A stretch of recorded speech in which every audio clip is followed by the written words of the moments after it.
Une magnifique déclaration d'amitié. Mercredi 20 octobre 2021, l'animatrice Hoda Kotb recevait Olivia Newton-John sur le plateau du Today Show. Alors que la star se bat contre un cancer du sein de stade 4 depuis 4 ans, l'animatrice a parlé de sa propre expérience avec le cancer, se comparant à Olivia Newton-John et sa capacité à rester positive. Choquée d'apprendre que Hoda Kotb avait elle-même été traitée pour un cancer du sein il y a 14 ans, l'actrice a déclaré en retenant ses larmes « Je suis vraiment désolée que tu aies vécu cela. Je ne savais pas ça de toi.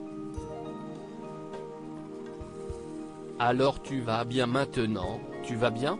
Touchée par sa question, l'animatrice a assuré « Oui, je vais bien », avant d'ajouter « Au fait, je vais juste m'arrêter une seconde. Une autre chose merveilleuse à propos de toi est ce que tu viens de faire là. Merci. Merci d'avoir demandé. » Alors, la star lui a répondu « Oh, bien sûr. Nous sommes sœurs.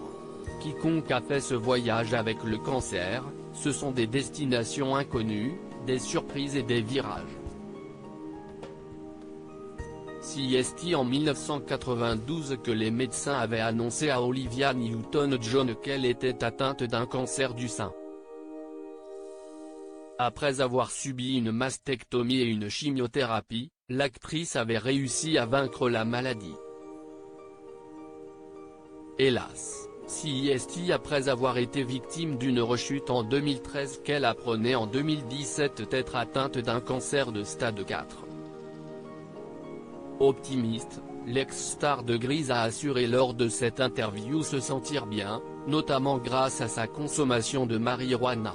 « J'ai mes journées, j'ai mes douleurs, mais le cannabis que mon mari cultive pour moi a été une si grande partie de ma guérison, et je suis donc une personne vraiment chanceuse », a-t-elle déclaré. Olivia Newton-John, malgré la maladie, je me sens bien. En février dernier, la jolie blonde avait déjà donné de ses nouvelles. Dans un entretien accordé au magazine People, elle avait ainsi assuré « Je ne pensais pas vivre aussi longtemps, je me sens bénie. Malgré la maladie, je me sens bien. » Alors qu'elle refuse de savoir combien de temps il lui reste à vivre, elle avait ajouté « Si vous croyez aux statistiques, elles vont se réaliser. Si on vous dit qu'il vous reste 6 mois à vivre, c'est très probable que cela se produise, parce que vous allez y croire. Donc, pour moi, psychologiquement, c'est mieux de ne pas savoir le diagnostic ou de savoir qu'une personne qui a la même chose que vous a survécu.